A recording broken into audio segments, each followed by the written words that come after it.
Did anybody leave a backpack in the waiting room?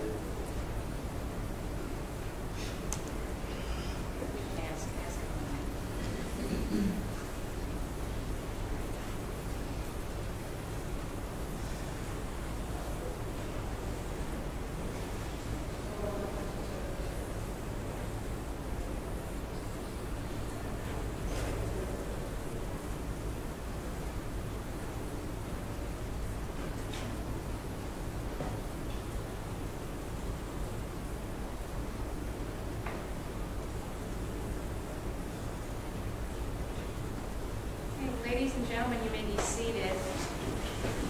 Can you hear me?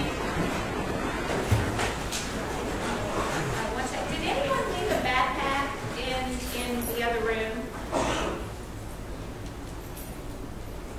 Everybody look and make sure. Is that what they have down there?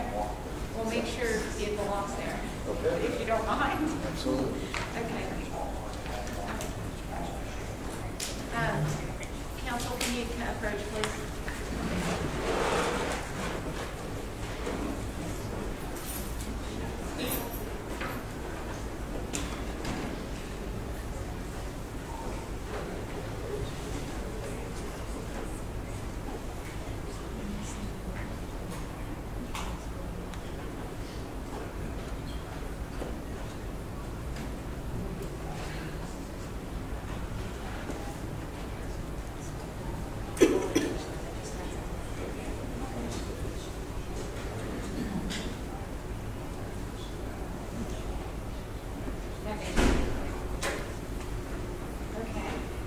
Morning, lady. I think that's good. I just want to make sure you. We wanted to check something. Oh, okay. One moment, ladies and gentlemen. Okay. Okay. Good morning, ladies and gentlemen. Thank you for your patience. At least you had a really beautiful weekend, right? I want to remind you before we get started, everyone is still under oath, okay? And again, if anyone would like me to repeat that oath for you, I can do that at this time. Would anybody like it repeated? Okay. The way we're going to work today is, the way voir dire typically works is the prosecution is, or the state gets, in criminal trials, the state gets to stand up and question the jurors first. And when the prosecution is satisfied that there's nobody that needs to be excused for what we say cause, then the defense stands up and does the same thing. And a lot of times his questions or her questions are already answered by the prosecution. But I don't want anyone to mistake the fact that Mr. Teeter's up here for a while. It's just the way the procedure works. And then Mr. Matthews will have a chance to get up and also question you. At this time, I'm going to turn it over to Mr. Teeter to begin his voir dire. Go ahead when you're ready. Judge.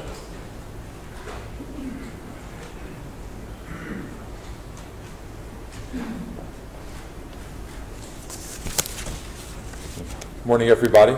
This podium's at a little bit of a weird angle, so I apologize. Normally we have it right in front, but I think the rules are that there's a camera, as you all could see, and again, there's for those of you that were, I think all of you were here last week, the media was sitting where you are sitting now. They're now in the back, and I think the way they worked it, there was a lot of people, a lot of media people that want to be in here. However, there's some kind of lottery that I think it's 5 or 6 get chosen every day, and those are the people that are here.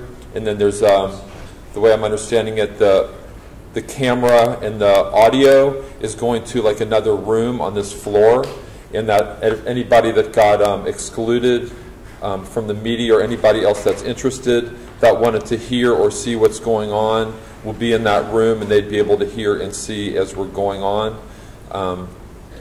So there's I know a lot of you had raised your hand last week as far as being audio or videotape. My understanding is that the camera is set up here so that none of you would be on camera at all, so you don't have to worry about that in any way, shape, or form. And I know we have met briefly the last couple weeks. My name is Seth Teeger. This is Stacy DeGraffenreid. We're going to be the prosecutors handling the case for the state of Ohio. And if you remember, it seems like this process has gone on forever, that you filled out questionnaires we've talked about pretty extensively. And what happened is the court staff has copied all those, and you can imagine how long that took because they're long questionnaires. But that I got a copy, Mr. Graffenreid, Mr. Matthews, Mr. Tensing, the court reporter. So a lot of copies had to be made, and that was a little bit of the delay that some of those had to be copied. And then we had to have that first weekend, because I think you filled them out on a Thursday, to kind of review those and go over them. So hopefully that's going to cut down a little bit on the length it's going to take to go through this jury selection process, because we've had a chance to review those and we have a pretty good idea of a lot of your answers, and that we are going to need to follow up on some of those answers as we go through this process. And like I say, I'll kind of be looking at you folks, but I also want to focus in on everybody back here as well, because in every jury that I think all of us have ever had, there's a number of you that are going to be gone, and there's a number of you folks that are going to be on the jury. So the way it works is that when somebody in we call it the jury box is excused from being a juror, then the next, let's see, I guess the next juror would be coming up, which I guess, and you just keep coming up. It's exactly in order. So one of you's gone, the next one comes in. Another one's gone, the next, and you just kind of keep winding your way through until we get a jury. Mr. Teeger, do you mind taking a quick council approach and just very quickly? I'm sorry, ladies and gentlemen, for the interruption.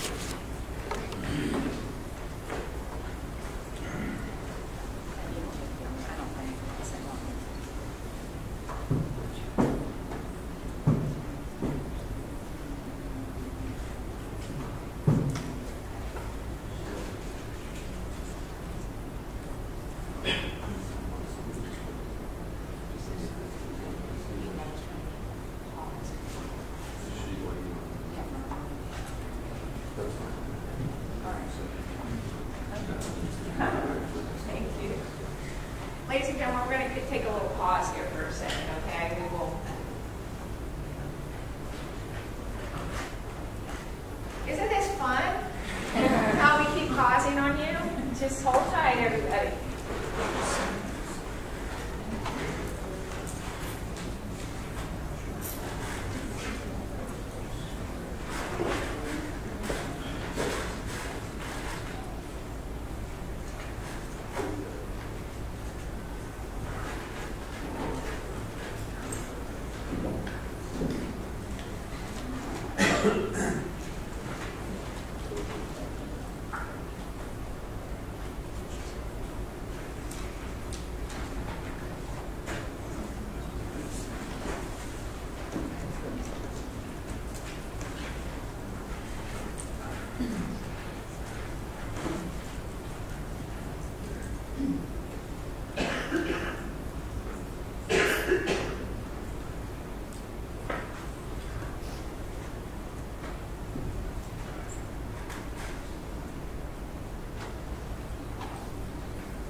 So I think where I was that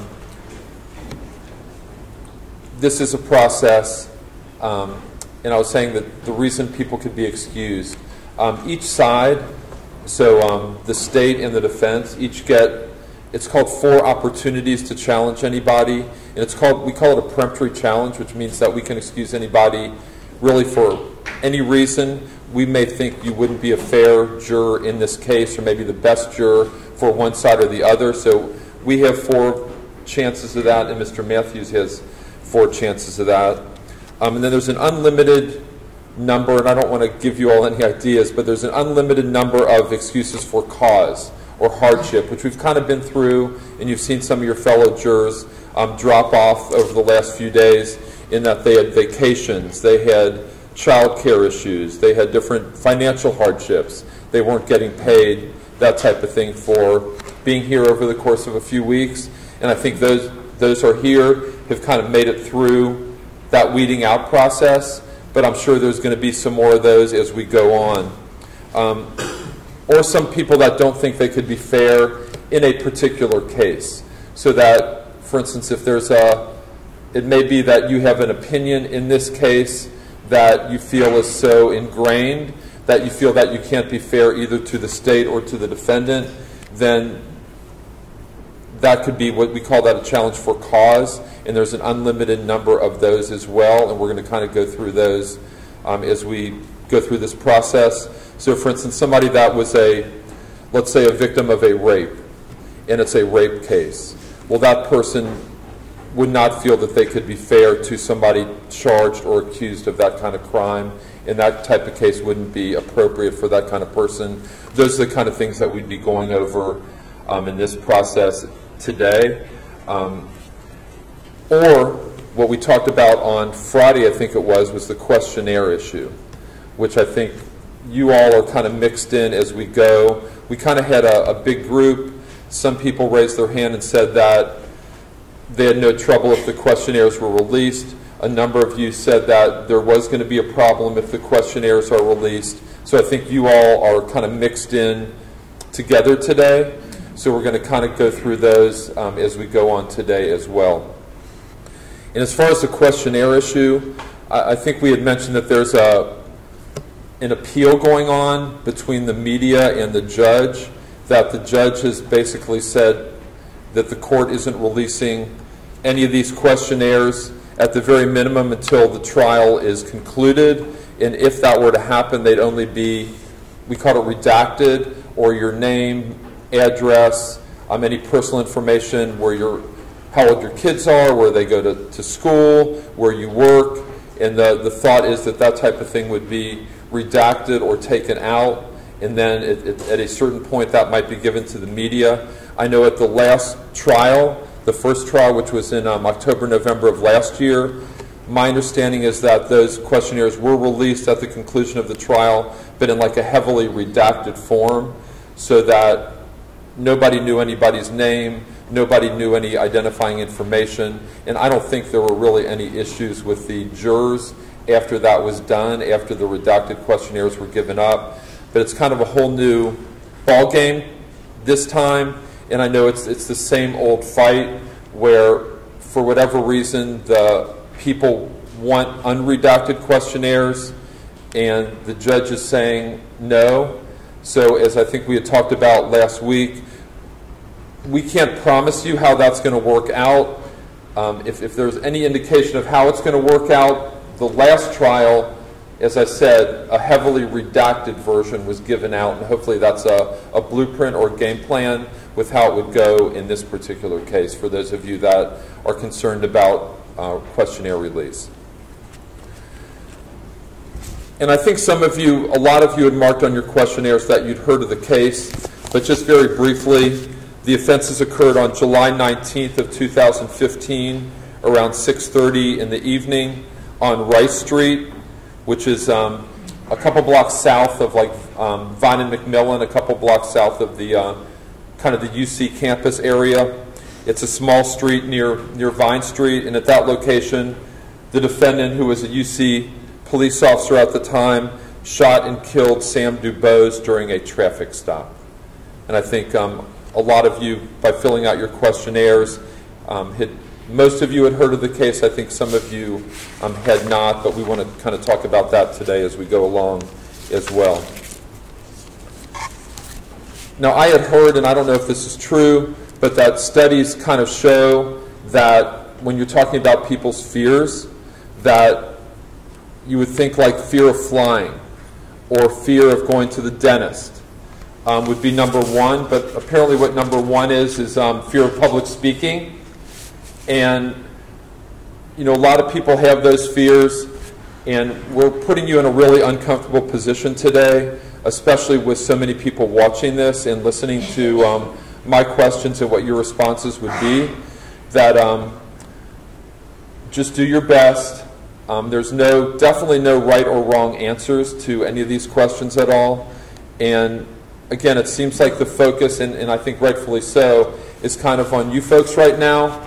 Once this trial starts in a few days, the focus is 100% going to be off of you, and it's going to be on the witnesses and the testimony as it unfolds in the courtroom. So now it seems like it is all about you, but in a while everybody's going to kind of forget about that and move on to actually what are the issues in the case. So like I say, just do your best.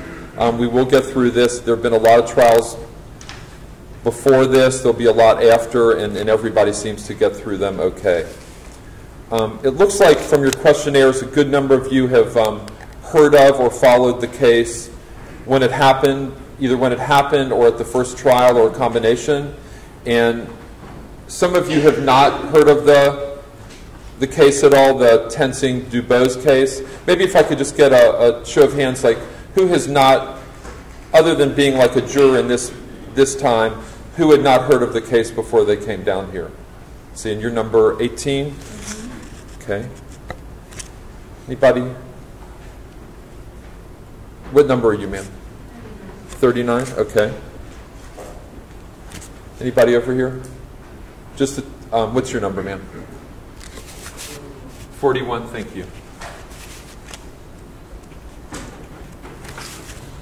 So other than you three ladies, and I know you've heard of it now since you've been down here, but everybody else has heard of it in some way, shape, or form prior to coming down for this case? Okay. I just want to read a potential witness list to see if anybody's heard of or knows any of these people. There's a Lieutenant Tim Barge from UC Police, Police Officer Lyndon Schmidt and Kidd, who are UC officers, Alicia Napier, Deshonda Reed. There's a Sergeant Shannon Hine, a Police Officer McGuffey. There was Cincinnati homicide. There's there's a Grant Fredericks, who's an out-of-town witness, Philip Kennedy, Scott Hogue, who's another out-of-town witness, criminalist Jimmy Pham, who's a Cincinnati police officer, Michael Trimpe, who's at the coroner's lab, Martin Odom, who's a criminalist with the Cincinnati police as well, Kim Horning, another criminalist, Brian Scouten and Kevin Laddack, who work for the lab, Scott Hughes, who's a police officer, and Karen Lohman, who's a doctor at the coroner's lab. Anybody heard any of those witnesses? What's your number, ma'am? 123. 123, okay.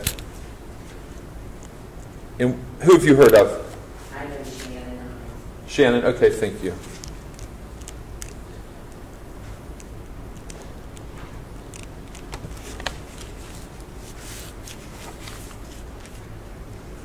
And do any of you know Mr. Matthews? I'm sorry. I know Shannon also. You know Shannon as well? Number 23. And number 6? Some of the police officers on the working. Okay, and we can talk about that in a minute. Do any of you know Mr. Matthews or Mr. Tensing at all? Nobody does. And as you know by now, this is trial number 2 for the same case, and the first jury could not reach a decision. And in a criminal case, the rule is that you need what we call a unanimous verdict, which means that there's 12 jurors, and it's got to be 12-0 either to convict or 12-0 to acquit. So anything less, like a 6-6 or 10-2, means that it's a hung jury and that there has to be a retrial. And it's basically a redo with just a different group of people. So the last trial was in October, November of last year. The jury could not reach a decision, and as a result, it's a redo, and we summoned you all to be here to hear the case this time. It's not unusual to have a hung jury. Hung juries happen all the time in this building and in other counties around the state and in other states all across the country. And frequently the second jury does get a verdict. Would everybody agree that just because the first jury did not get a verdict, that the second jury could very well get a verdict? Would all of you agree with me on that? Does anybody feel that because the first jury did not get a verdict, that it's likely that you all are just going to come to the same conclusion and it just be another hung jury? Does anybody feel like that?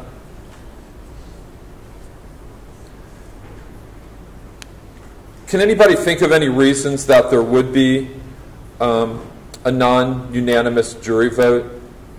Juror number 19. Yeah, I think there's a lot of preconceived notions in the community, and everyone's going into this with the belief that you're have an open mind. But once you've seen something, you can't unsee something. Okay. Juror number 14, what are your thoughts on that? I think once the evidence is put forth, that someone can make their own judgment, because we're only told what the media wants us to see between the videos and everything. And then I'm sorry to pick on you two, and you guys did good on your first couple answers. So a lot of times with a hung jury, and it's not always like this, but it could be just one or two jurors that will not change their opinion. Maybe it's one. Sometimes it's more, but sometimes it's not. Would it also be fair to say that you all don't, and going through your questionnaires, we took a lot of time to do this, that there are some of you that might know each other on the jury panel, either through work or friends, and I'm not sure if anybody here knows any other jurors prior to being summoned. It's like no hands in this group. Oh, there is. What number are you? 57? Okay. And is that person in this group now? Okay. And number 36? I know someone not in this group, but they're here. If either you on number 57 or 36 is chosen as a juror, and that other juror that you know is on the jury as well, do you think you could work with that other person, number 36, number 57? And both have indicated that. And I know the court reporter's got to take down your responses, so both of you think that you could work with that person? Okay, thank you. So it could be, I'm sorry, number 19? Yes, one of my customers is in the jury with me right now. Okay, and you're number 7, 19 and 7. I don't know what the odds of that would be, but it's pretty remarkable. What type of business are you in? My wife and I, more than a year ago, invested our savings into opening a business at Law&Crime at February Market. Okay. It's a corporate store called Rachel. Okay. And juror number 7, you have been to that cookware store and you might buy some items from juror number 19? Okay. Do you feel that you could work with juror number 7? Maybe keeps buying products from Okay. And juror number 7, you feel that you could work with juror number 19? as long as he doesn't raise prices. Okay. Okay. And number 119? Okay. There was someone that, like, when we first started this process, that I didn't know, fairly new, like through mutual acquaintances. Sure. I don't think that she's still part of the group, Okay. And if that person comes up, could you work with that person? yeah. Thank you. So, because a lot of you don't know each other, or except for this exception, the dynamic of the group is also important, how you all work together as a group. So that also could be an issue, that there could be a hung jury, or maybe people could not reach a decision. See, juror number 23, any thoughts that you have about why there could be a mistrial in a case?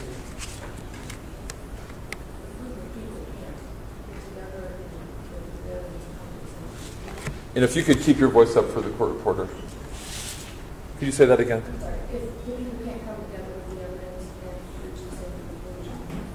Okay.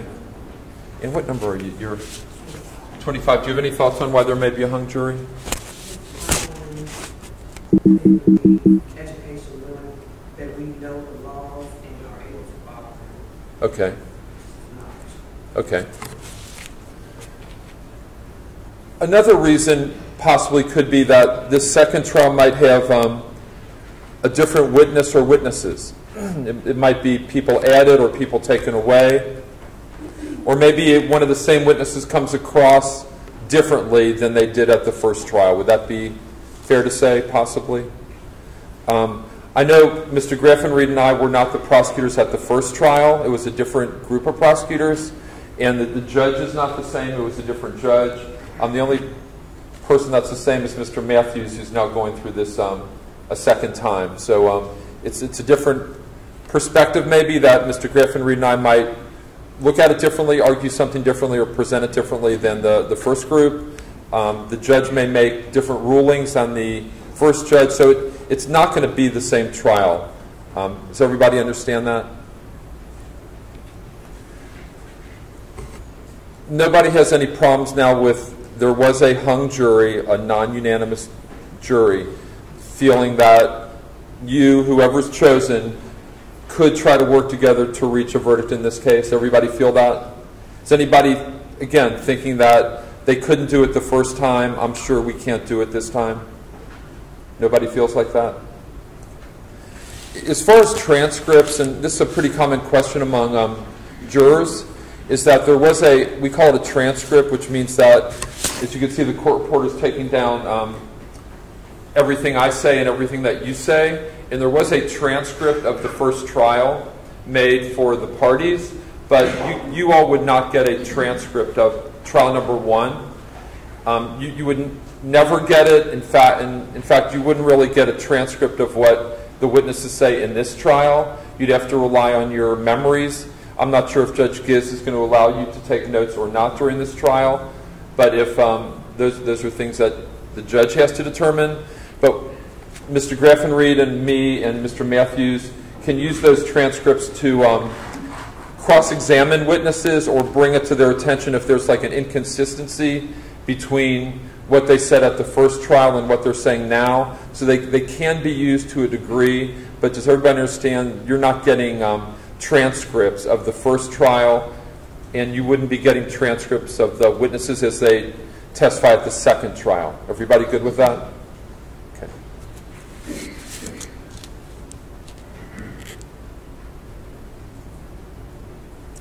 Now, this is kind of a general question, and we kind of know some of the answers to this, but does anybody feel they can't be 100% fair to either the state of Ohio or to the defendant in this case, either that you can't base your decision 100% on the evidence as it's presented in this trial? And by evidence, I mean any testimony. And what testimony means is that it's when a witness gets up on the witness stand, and I think we're moving to a different room when all this is done, but wherever Judge Giz's room is in her witness stand, and you swear to tell the truth, that's called testimony. And then any exhibits, which would be like documents, videos, different exhibits or physical items that are given to you. And because of what your thoughts are, maybe your opinions about this case, that you couldn't be fair to either the state or to the defendant. Does anybody feel that? Let's see. Maybe if you could raise your hands a little better for me. So number 3, 4, 6. There's some people here. Okay. We'll talk to you guys when you get up. But just in this jury box, the first 3 feel that you guys have preconceived notions and wouldn't be fair either to the state or to the defendant, but the other 9 of you feel that you could be fair and impartial jurors? Okay. I'm sorry? That's a very tough question. Okay. And we'll explore some of that as we go on with the questionnaires. Let me start with juror number 3.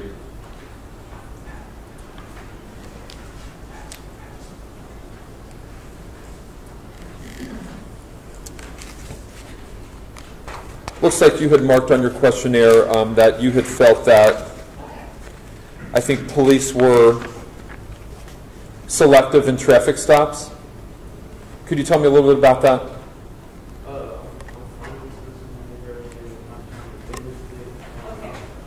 I'm going to stop you. Ladies and gentlemen, you have to speak very loudly because we have to get it on the record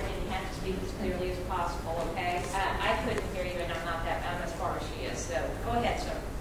I'm from the Cincinnati area. Growing up, I experienced a lot of worry or difficulty with the police. I never got in trouble. It was just always seemed like I was always a target. It's common that they see it. Okay. Could you maybe expand on that a little bit for me when you say that you felt that you were targeted? Did you know of a reason that you would have been targeted? It's a lot of stuff that goes on. Just being simply outside, trying to, they say, hey, I had a black coat on, and then there'll be a robbery happened. They say, oh, you had a black coat on, so they just go for any person with a black coat. Okay. Did you feel that there's a racial part of that as well? Honestly, I always do feel like it's always a separation created in the world. Okay. And could you talk to me a little bit about that, juror number 3? Yes, sir. Body camera footage on every officer, and he's still sitting there.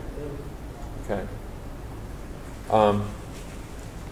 And you say you've experienced police stops for no reason? And what type of things would you be questioned about, or when you'd be stopped, what type of reasons would an officer have for stopping you? Okay. And how did you act or react when that happened? Okay. But do you feel that that's unfair that you or people are targeted? It depends on the areas I'm into, like probably with the whole brain. I was 21 years old, and I got stopped by the sheriff because I was out after a certain curfew in the area, but I proved to him that I was 21, and he still had me in handcuffs, and I'm like, I'm on legal aid, but he's still messing with me. Okay.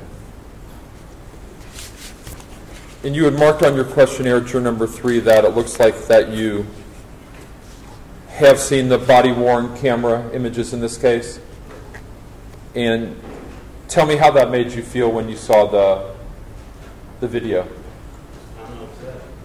Okay. And tell me why. I feel like if that was me out there on the body camera, I'd be where I need to be. Could you? I'm sorry, I'd be what? If that was me on the body camera, I'd be, processed and locked up, basically. Maybe you could explain what you mean by that. If it had been you on... If I would have been caught on camera doing what Mr. Ray Simpson did, I'm pretty sure I'd be through the process already. I'd be locked up. I get you. So you feel that if you would have done what Mr. Tenzing did, that you'd already be done? And, yeah, I'd be already sentenced. Okay. That you feel that that wouldn't be a fair process for you? That Judge, You just stop for 1 second. Go ahead, Mr. Parker. I hate to interrupt Mr. Teeger, but based on the answer that we've heard, I'd ask that juror number 3 be excused for cause before any more is elicited before the Judge, I think we have to go through a process where he'd have to be asked whether, despite his feelings, whether he Why don't feels... we get there? Sure, Judge.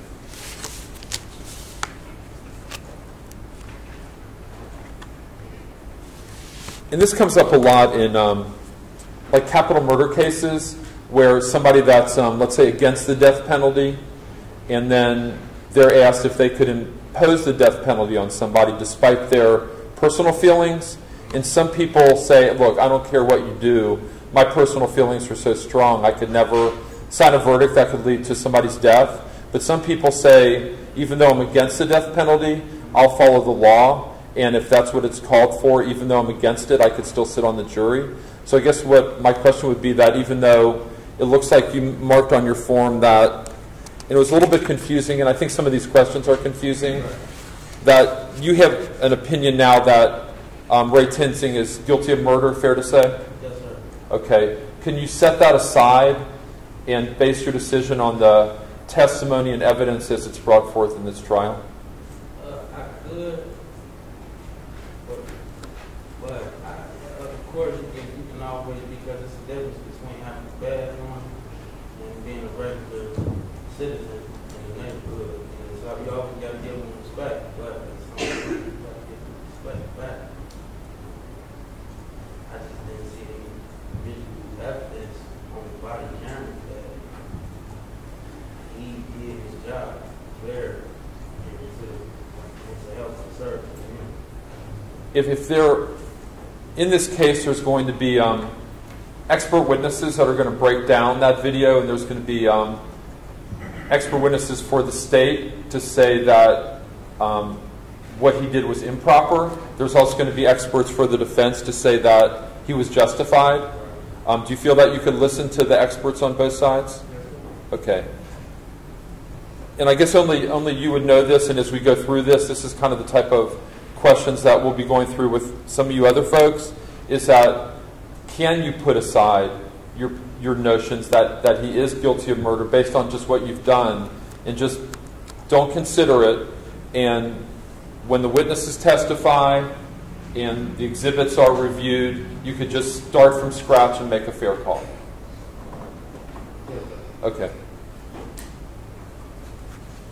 Which I would oppose the juror number 3 being excused for cause, and Mr. Matthews. Mr. Matthews, you have any questions? Wants to voir dire. Judge, I will at some point. Do you want to? Ask it now, just to kind of get it over with, and that way we don't have to wait and do the whole thing. Thank you. Sorry to interrupt the flow here. That's fine. Juror number 3, I don't mean to offend you at all, but I've gone through your questionnaire, and there are certain things on there that cause me great concern. And in listening to your responses to Mr. Teeger's questions, I also have some great concerns. We need 12 people on this jury who will agree that they will have an open mind and will be fair and impartial both to the state of Ohio and to Ray Tenzin. In your responses, I've kind of heard some wavering in that area. Can you assure this court that you can be fair and impartial? Yes, sir. Okay. On your questionnaire, you indicated that you have watched the video and you made a determination of guilt or innocence. And I believe that's a yes? Okay, and I believe you just indicated that to Mr. Teeger, correct? You also indicated that you had watched and talked about the first trial and that you had formed an opinion as to guilt or innocence of Raymond Tenzin. Is that correct? And you indicated that you would not be able, in question number 78, and I will read that to you.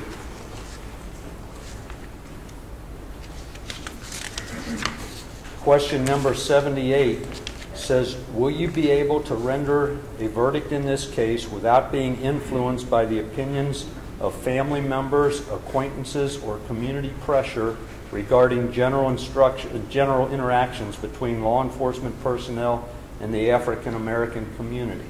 And you answered that question no, that you will be, indicating you will be influenced. Is that correct? And is that how you feel today? I feel like I can balance the situation. Okay. You also indicated in response to question number 98, there was a series of 4 questions there. Can you find the defendant guilty of murder? Can you find the defendant not guilty of murder? Can you find the defendant guilty of voluntary manslaughter? Can you find him not guilty of voluntary manslaughter? Assuming that the evidence calls for one of those verdicts. And you indicated, I can find him guilty of murder, I can find him guilty of voluntary manslaughter, I could find him not guilty of voluntary manslaughter. But you also indicated you could not find him not guilty of murder. Now, was that a mistake or is that your feeling? That's a mistake?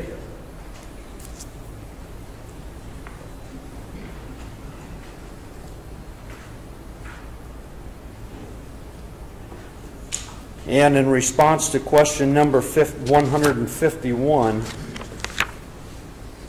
you were asked, other than answers you may have already given, have you had a good or positive experience with any police officers? And you testified yes. Or you answered, answered yes. There are good cops and terrible cops. Unfortunately, the terrible cops outweigh the good cops. Is that your opinion today? That is your opinion. Thank you. Judge, I'm going to renew my motion to excuse this juror for cause. Okay, thank you. Anything, Mr. Teeter? I know you object. Judge, I would oppose him being excused for Okay, cause. Mr. Bell, you're excused for cause at this time. Dave, we need to shuffle here. Thank you for your service. We appreciate it. It's been a long few days. Okay.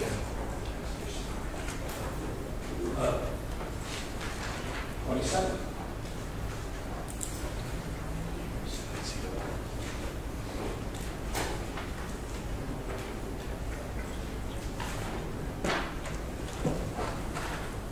Okay, Mr. Teeter, when you're ready. Thank you, Judge.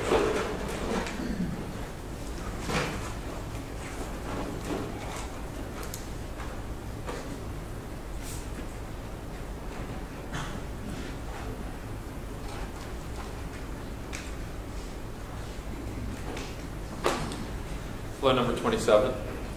I'm glad I wasn't proven wrong, so there will be a lot more of you that are coming up as people come off. But I think in order now, if we go to juror number 4.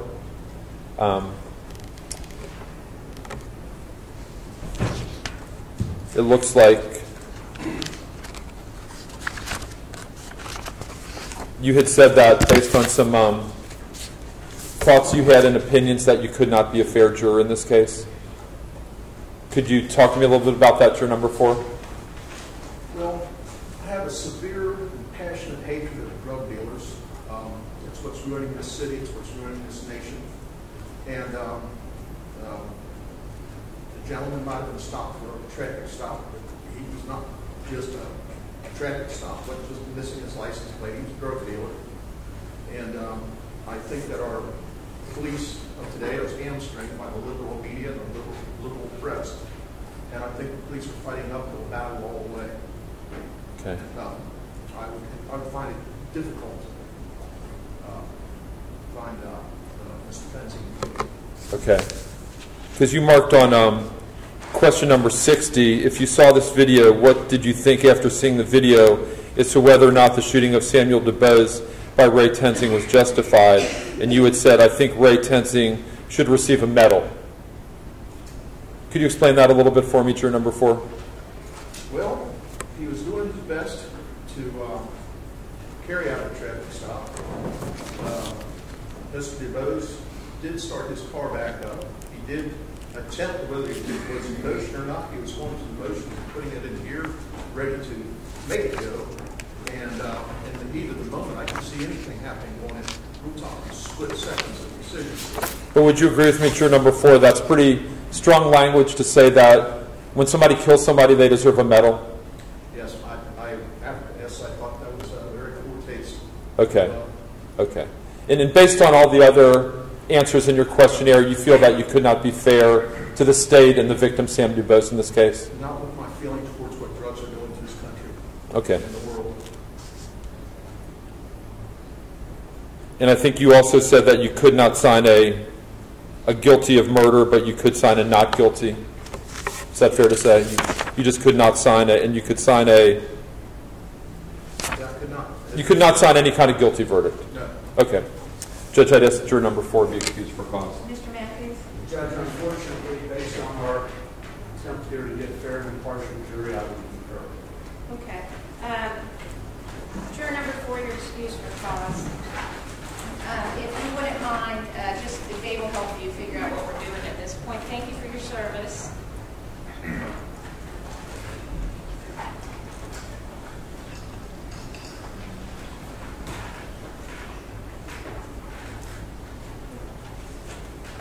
Number 30.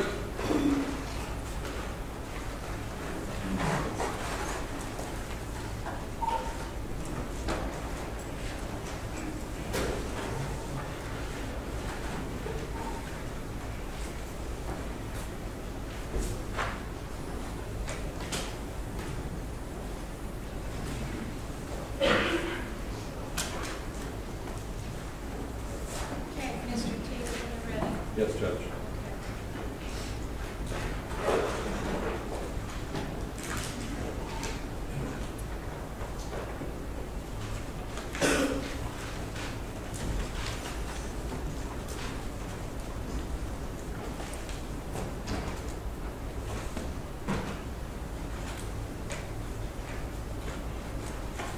So I think the next juror that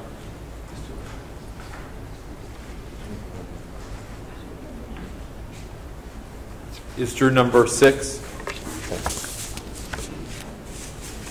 Okay. And we know each other.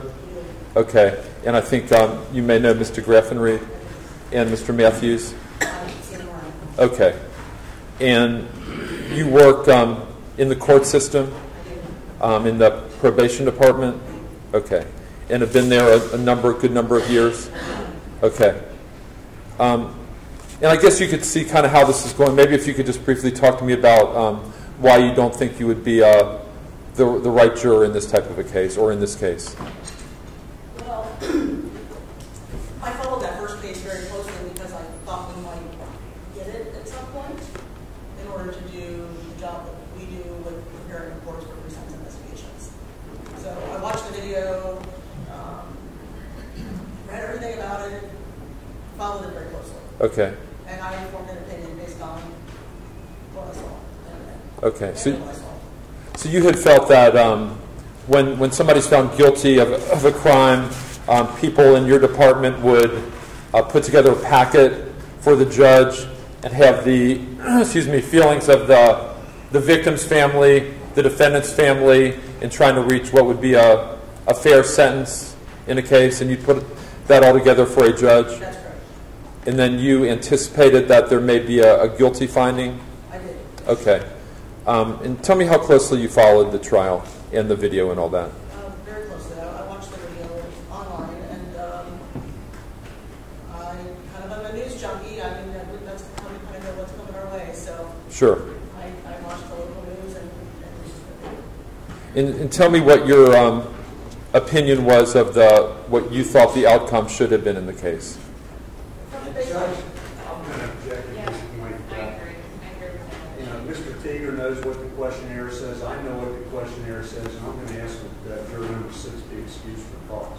Judge, and I guess the issue is, are we just going to now say we know what the questionnaire says and people are going to be excused without going through any other questions? No, but you already asked her for thoughts on it. I did hear that. So just if you think you can revive her from his motion, then please do.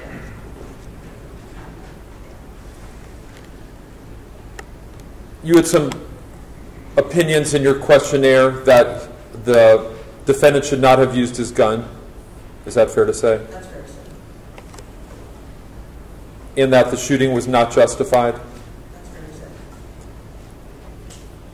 And just like I talked to juror number 3 about, and I think you're pretty familiar with the court system, can you separate your opinion that you have and just base your decision on the evidence as it's brought out in the courtroom during this second trial?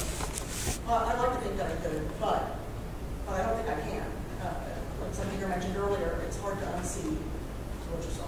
So I absolutely would want a partial or an impartial jury here. It's important that it be fair.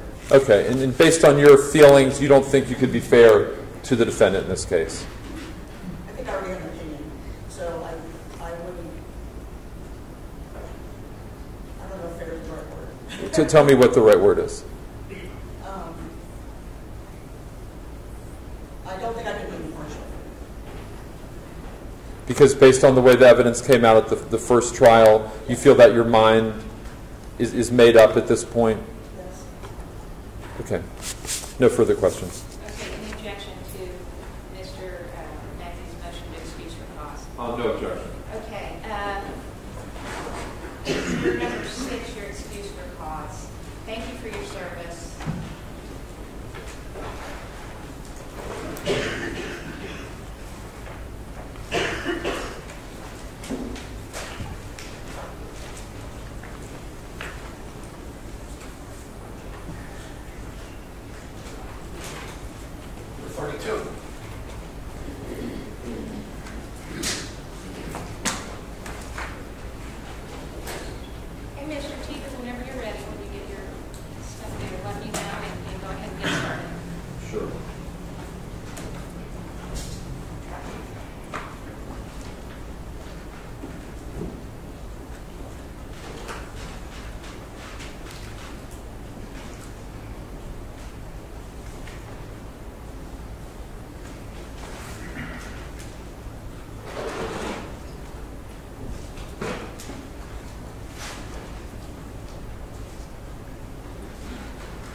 of the remaining, I guess there's 3 new people, and then the remaining 9 of you, after having kind of heard what we went through with the first 3, is anybody up here feel they've got any thoughts as far as why they wouldn't be a fair and impartial juror in this case? Everybody good here? And how about this next group here? Is there anybody in the next maybe 12 or so people, 15 people that feel that they could not be a fair juror to both the state and to the defense in this case? See, it looks like there's... what number are you, ma'am? 34. Did you want me to go through some of them, Judge? Okay.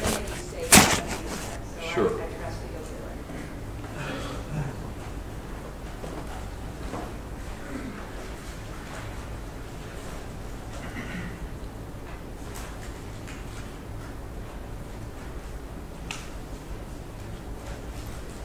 And juror number 34, tell me what your thoughts are on whether you could be a fair juror in this case.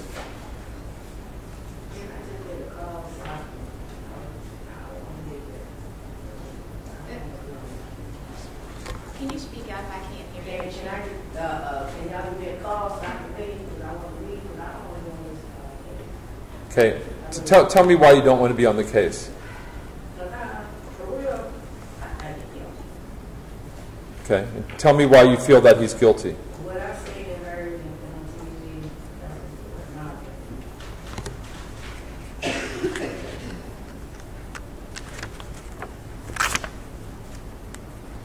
Because when they had asked you, it looks like you've seen the video. Is that fair to say, number 34? And when they had asked you in the questionnaire, do you think it was justified? You had put no comment. Yeah. And tell me why you put no comment. Just no time. Okay. Now having kind of thought about it, and when somebody had asked you whether you feel that the shooting of Mr. DuBose was justified, what is your opinion? Not justified?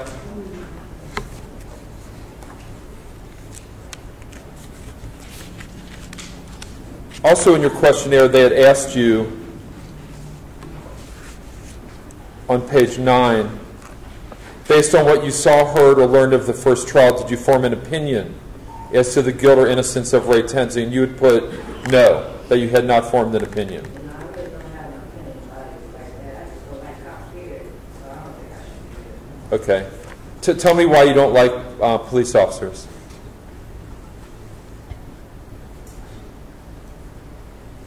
I have a family member, been with the police in our family, so I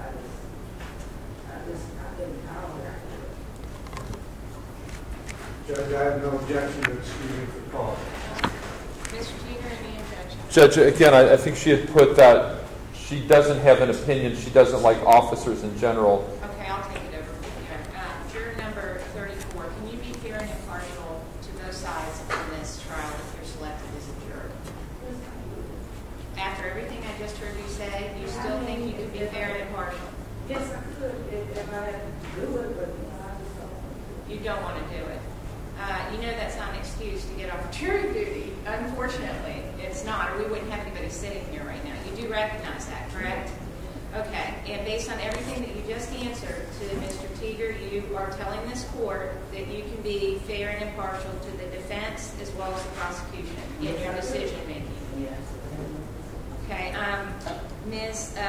Royal, based on your answers... Or juror number 34. Oh, I'm sorry, jury number 34, based on your answers in the questionnaire and your answers to Mr. Teeter, I'm going to accept the motion to excuse you for cause. Thank you very much for your service.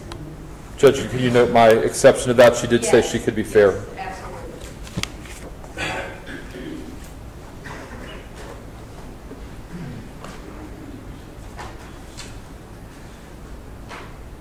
Okay, go ahead, Mr. Teeter. I think there were a few other people. Were there a few other in the, maybe if we start with, let me grab your questionnaire.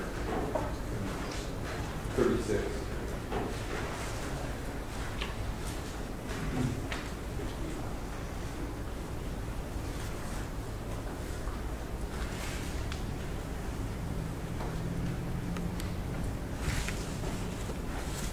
Number 36, could you talk to me a little bit about your thoughts on whether you could be a fair juror? I watched and read and heard a lot about the first one and definitely formed an opinion, and I worry that I would not be able to get rid of that out of my head to be impartial. I would hope that I could, but I'm very conflicted about it. In your opinion is that Mr. Tenzing was not justified? And how did you come to that opinion?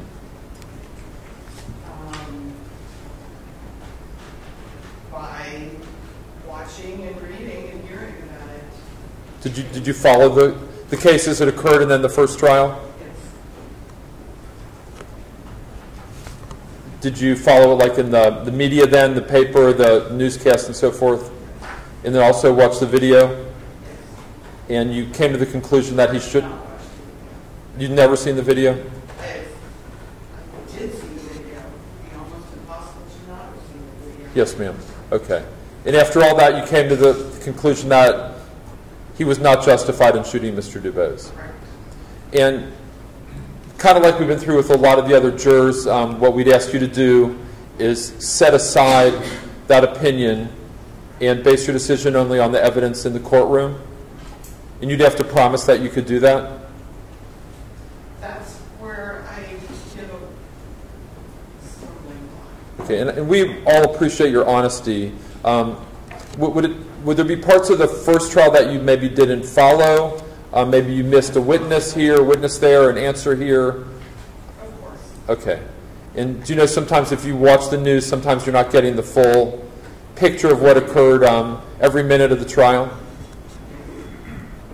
But only you would know, juror number 36, what your thoughts are, whether you'd be, because we need jurors that are fair to Mr. Dubose, but also fair to Mr. Tenzing. Exactly, that's why I'm speaking out, because I guess I feel I can't promise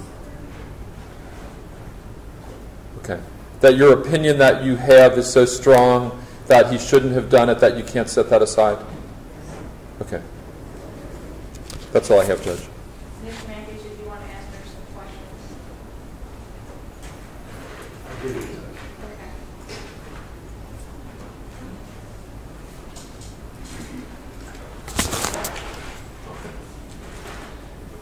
Juror number 36, you've indicated that you are conflicted, correct?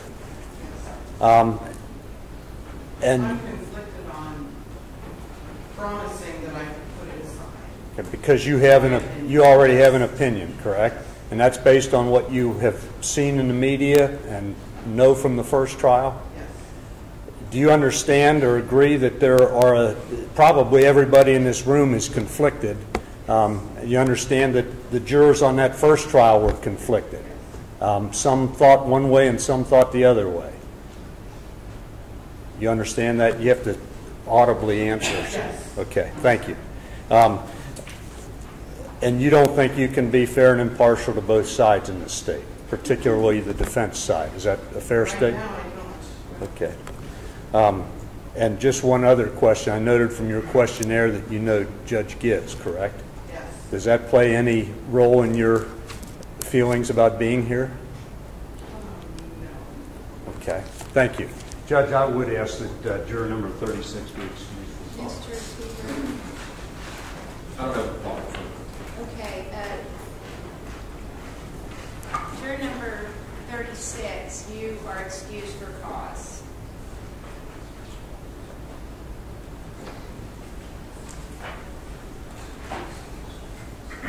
Thank you for your service.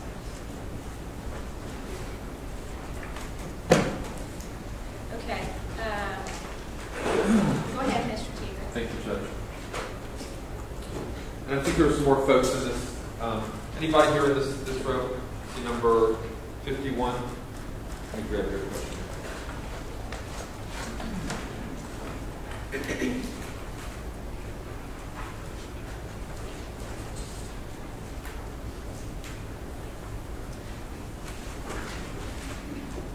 Tell me what your thoughts are, juror number 51. I'd like to be impartial, but I follow the case, see the video. I would have a hard time finding a guilty criminal for a split that second decision made by uncompliant individual. Okay. Did you watch the video, the body-worn camera? And did you also follow trial number 1? Often, yes. Okay.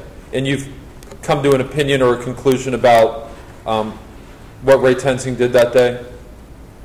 Yes. Okay. And your feeling was that, I think you said that you formed an opinion and you're giving Mr. Tensing the benefit of the doubt? Yes. Okay.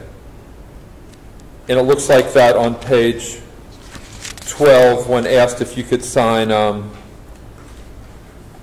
verdict forms, they asked you, could you sign a guilty of murder, and you had said no. And that's just an opinion that you've got going in that, like a lot of the other jurors, you just feel it wouldn't be fair to the state in this case. Some of the others, they couldn't be fair to the defendant. You're feeling that you couldn't be fair to the state and that you would vote pretty much not guilty, you couldn't sign a guilty verdict. Yes, so I don't, not as for law, as for police work, maybe the police work wasn't done exactly right. Yes, sir. But as far as criminal, Couldn't do it? Okay. No further questions, Judge. Okay, thank you, Mr. Matthews. no questions, Judge. Either, any motion from either of Judge, I would ask 51 be excused for cause. you. Okay, juror number 51, you are excused from cause. Thank you for your service. Mr. Teeter, whenever you're ready to continue. Sure, Judge. I'm not giving you much of a break. You sit down and come right back. That's fine. I'm sorry. It's okay. Let's see. Number 61.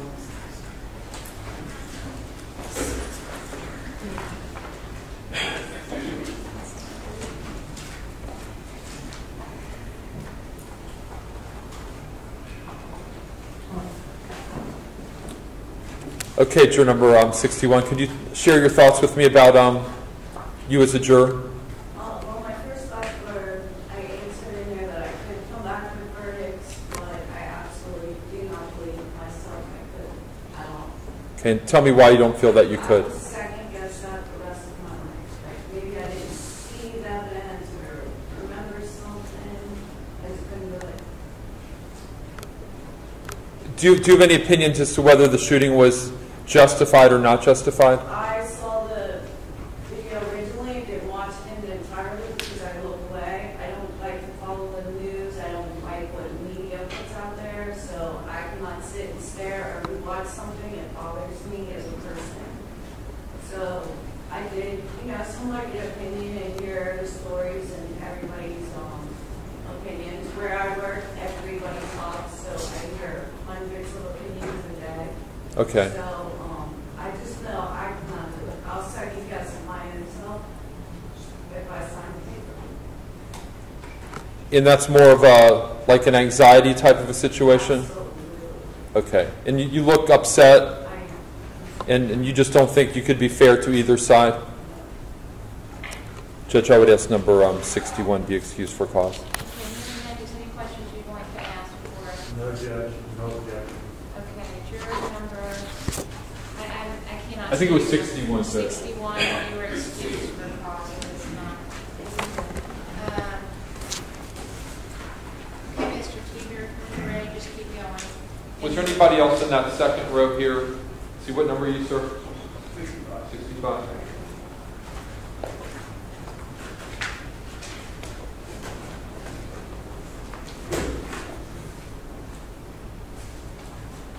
Tell me what your thoughts on the issue are, juror number 65. I have a question. Is there a possibility of the defendant receiving death sentence? No.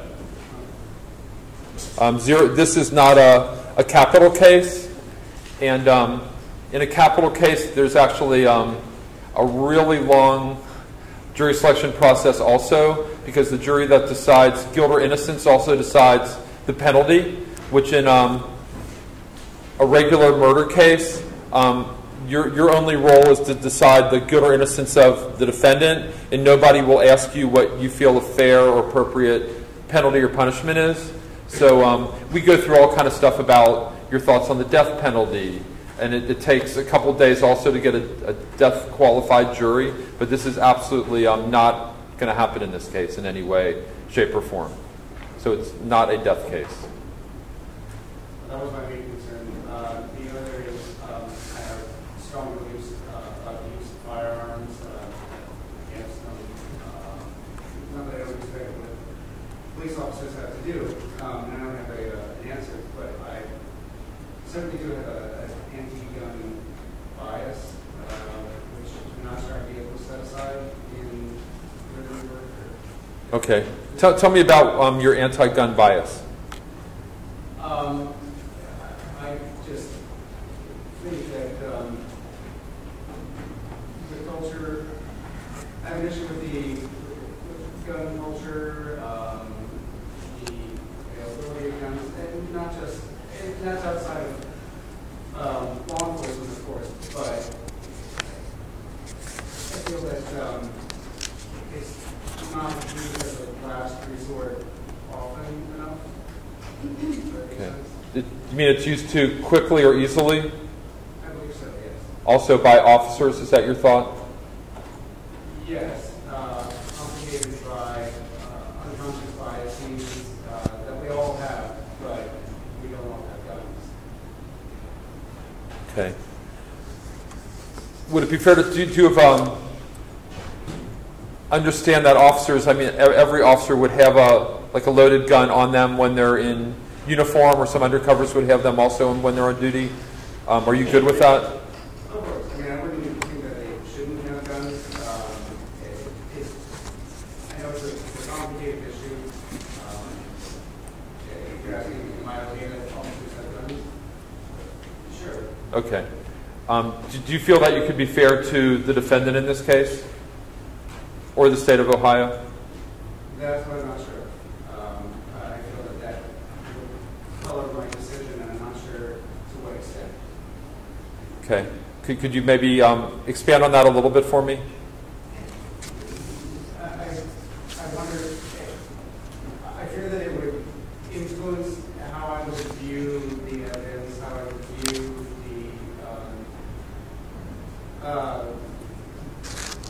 the officer's intentions, what he was thinking, what his actions.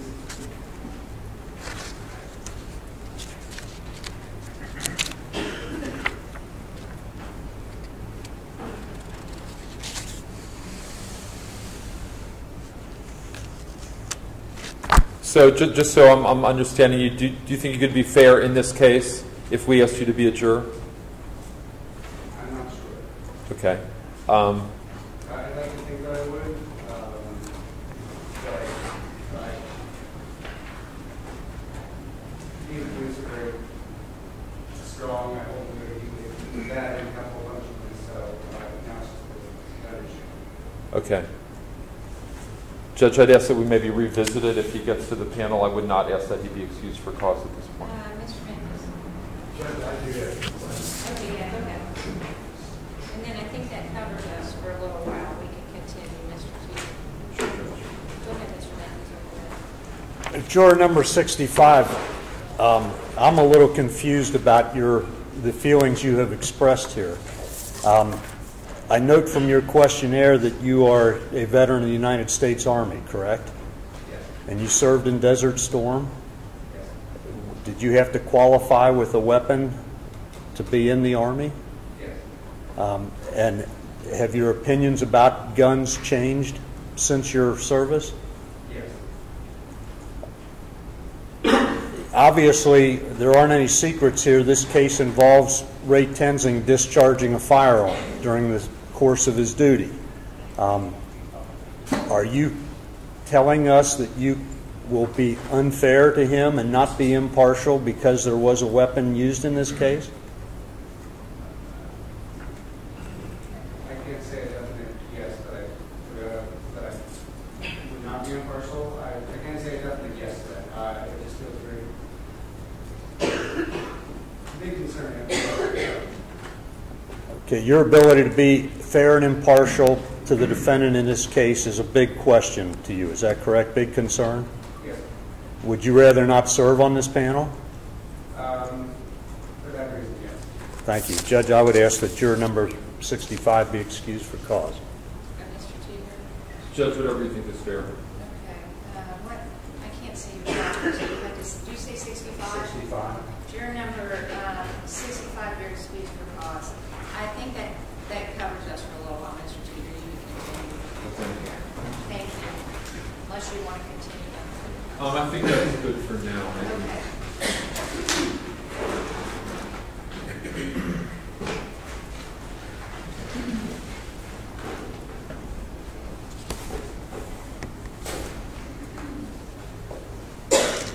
I guess the other thing that we had talked about last week was the questionnaire issue, and I think there were some of you that raised your hands about the questionnaires as far as the disclosure, whether now at the conclusion of the trial, whether they'd be given in full or whether they'd be redacted. Were there some of you in this group that have problems with the questionnaire being released? Unredacted, yes. Okay, so 19, 30, 19, 30, and 12. And then would some of you folks have a problem with basically the questionnaires are just given out as you wrote them? Everybody's okay with that? Some of you back here would. Maybe in the second row. What's your number, sir? 56. Okay. And then we'll get to you guys later, okay? With the 19, 30, 12, and 56, would that just be if they're just given out with your names and all your personal information? In 19, 30, 12, and 56, if they are redacted, meaning that your names are taken out and any personal identifying information, would that be acceptable if that were to happen? Everybody good with that? Okay. So it's just if it were unredacted, you'd have an issue. And would that make it, juror number 30, how would you feel about serving if that were to be given out unredacted? Okay. Number 19? Number 12? And number 56? Okay.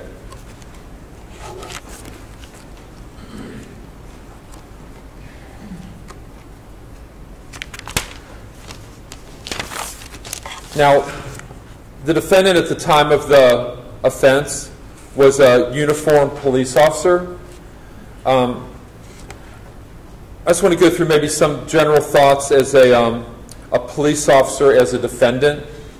Juror number 21, what are your thoughts on a police officer being a defendant? There's no thoughts. I think authority has to be challenged. But again, my feelings are that if someone gets stopped and they have some authority, then I think the person that is being stopped should go by. Okay. Okay.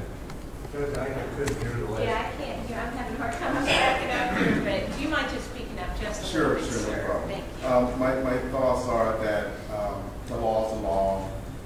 People should obey the law, regardless of who it is.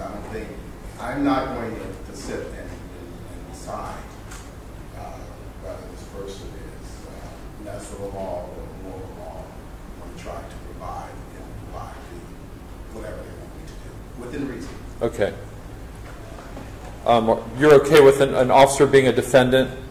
Do you understand that? Because normally an officer is not a defendant. They're normally victims or witnesses.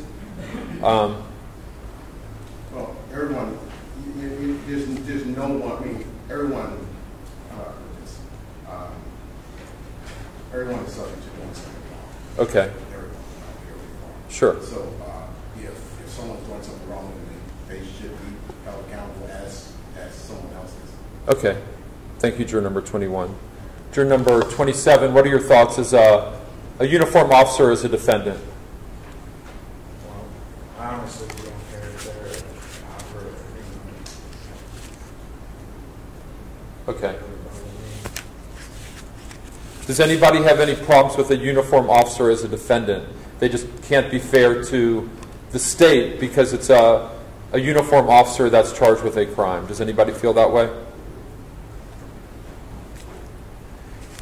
Because it's not really rare for my office to prosecute a police officer because, and we've done it before for like sex offenses, for thefts, for domestic violence. So it's not really that uncommon, but it is more uncommon or unusual to have a police officer on trial for a murder that they committed while they were on duty for somebody that they had stopped for a legitimate traffic stop.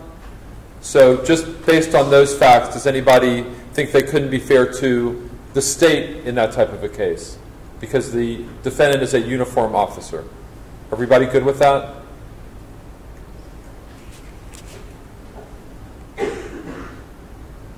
Does anybody feel that they just can't be a juror on a case where a defendant is an officer? And by that I mean, and we have looked through your questionnaires, and a lot of you are friends who are related to police. A lot of you are, you know, whether it's whatever the family relationship or friend relationship, there's relationships that a number of you have with officers.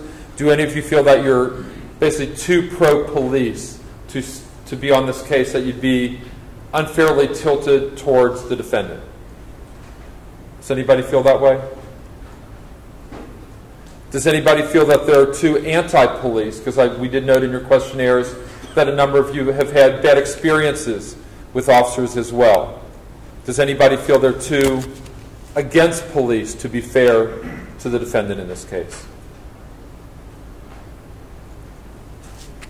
How many of you are related to or friends with police? If you could just raise your hand. A few of you here, some of you here. Juror number 27, how are you related to or friends with an officer? My cousin is a retired Butler County deputy sheriff. Okay.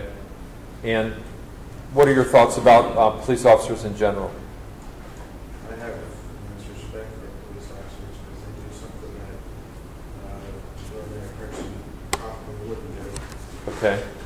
And then how would that relate to your judging this trial if a uniformed officer at the time was accused of something, committing a crime? What would your thoughts be? That's what the trial's for. Like I said earlier, I don't care if they're not. If they committed a crime, they committed a crime. Okay.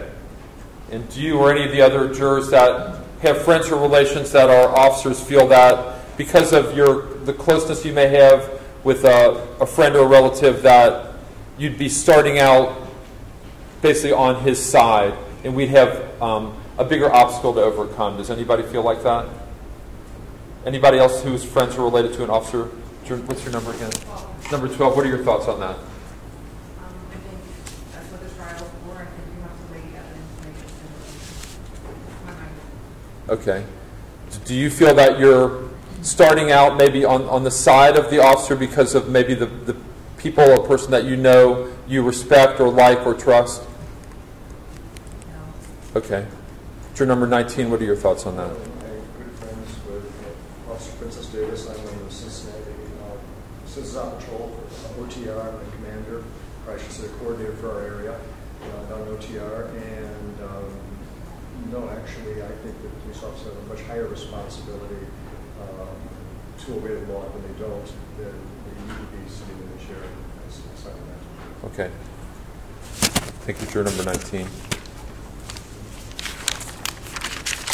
Now, there's a lot of different types of cases. This is not, we call it like a whodunit, to where there's like a murder, there's somebody laying dead on the street, the shooter runs away, and the whole trial is trying to figure out who did it, where there's like, let's say, people that saw it that are identifying a particular person as being the shooter, and the whole case goes on like eyewitness identification. How dark was it? How long did you see the person? What was was their face uncovered? Did you have an unobstructed view? Those are the type of things you go through in like a whodunit or an eyewitness identification case. This is not one of those kind of cases at all. So, like in some like rape cases or murders, the issue is really not the identity of the person that did it. So in a rape case, the victim would say that there was force. The defendant would say that there's consent. Nobody's really disputing the fact that sexual activity occurred. The only issue was the person forced to do it, or was that act consensual? That would be the decision you would make in, let's say, a rape case. And it's the same in a murder, to where the person is saying that, everybody's saying that Ray Tenzing shot and killed Samuel DuBose. That is not going to be an issue in this case. Mr. Graffenried and I in the state are saying that it's murder, and the defendant is saying that it was justified.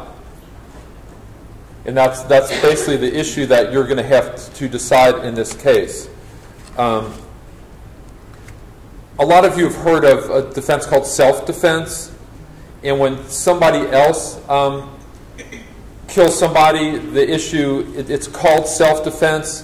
When there's an officer involved shooting, the term isn't called self-defense, it's called justification. It's a similar concept. It's not the exact same definition, legal definition, but there is a legal definition to justification. And that's basically what you will be deciding during this trial is, was the shooting, was it a murder or was it justified? And you'll be given definitions, legal definitions by the court to help you decide one way or another. Let's see, juror number 18. What are your thoughts on the justification defense? Well, I think that's, especially in the world we live in, that's appropriate for an officer. Okay, could you expand on that a little bit for me? Judge, without juror number 18 having heard from you what the law is regarding justification, I think it's pretty difficult for her to make an opinion. Okay, I understand the objection. For the record, Mr. Teeter just sort of explained to her that I will be giving her some guidance on the law. I should say some. I will tell her what the law is.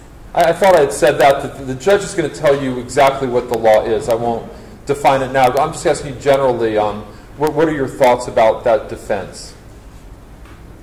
You mean for a police officer? Yes. I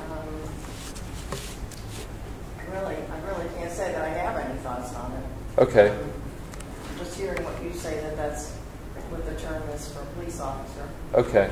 And I think you were starting to talk about some of your feelings on that defense when you got interrupted. You're talking about the world we live in? Yes. I was talking about that. Well, it just seems like there are so many cases where that comes up for police officers anymore. And I think they have a tough job, and I don't know about this trial at all. So I'm like a blank slate. You've not. You're one of the ones that raised your hand that you've never heard of it. Never. I'm a national news junkie. I follow American issues and problems, also known as politics. Okay. And I just don't watch local news, so I can't really. Have you followed any of the other police shootings around the country at all? Because I think a lot of those were on national news. Yeah, when they come up, I'm sure I see them. Okay. And when you followed some of those other cases, what have your thoughts been on those cases? Isn't it usually that they have like an investigation within the police department rather than a trial? That's what it seems like to me. Okay. Is that what happens in a lot of the cases where the police officer is excused while there's an investigation going on? And then whether that, like for instance with my office, almost every one of those we would not even present to the grand jury. Right.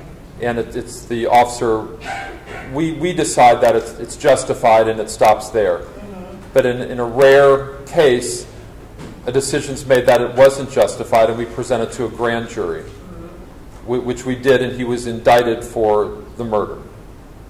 Are you following me on that? Yeah. Okay. What happens when the local news comes on? Let's say do you watch the 6 o'clock news or the 5 o'clock news, or do you just watch the 6:30 news or CNN or things like that? No, usually Fox. Okay. Some other ones I'll go on the opposition news to box, so I get the, try and get the whole story, but Okay. I don't know, local news is kind of boring to me, I guess. Okay. Do you watch the weather at all? Nope. Okay. Okay. Juror number 14. What are your thoughts on the justification defense? I think that everybody deserves a fair hearing on everything, and if it's, as far as justification, I don't know enough about it. Okay. I'll watch the news and see the highlights. Okay. But as far as a justification, I guess you should hear all the evidence. You see what transpired. Okay. You get it all. Thank you. Juror number 30. What are your thoughts on that defense? I think it's a legitimate defense. Okay. Okay. Number 32. What are your thoughts on? There were a number of certain variables present. It's a legitimate defense. Okay. In this case, with justification, the defendant, through Mr. Matthews, must prove that defense by what's called a preponderance of the evidence, which means a greater weight of the evidence. So again, the judge is going to define what that means to you. Your blue blends in with your blue. 7. What are your thoughts on the defendant having to prove justification by a preponderance of the evidence? It seems logical, makes sense to me that over time that we would have, as a society, come up with sort of a scale of that, and we would have laws and that would apply to that. Okay. And juror number 10, what are your thoughts on that defense and the defense having to prove it by a preponderance of the evidence? I think that justification for a jury can make people consider that as an opinion, like putting themselves in that position, thinking would I feel justified or would I act that way? And so I think that evidence becomes the most important part of that. So it makes sense to put more weight on that if you're using justification as a defense. Okay. And number 23, what are your thoughts on that defense?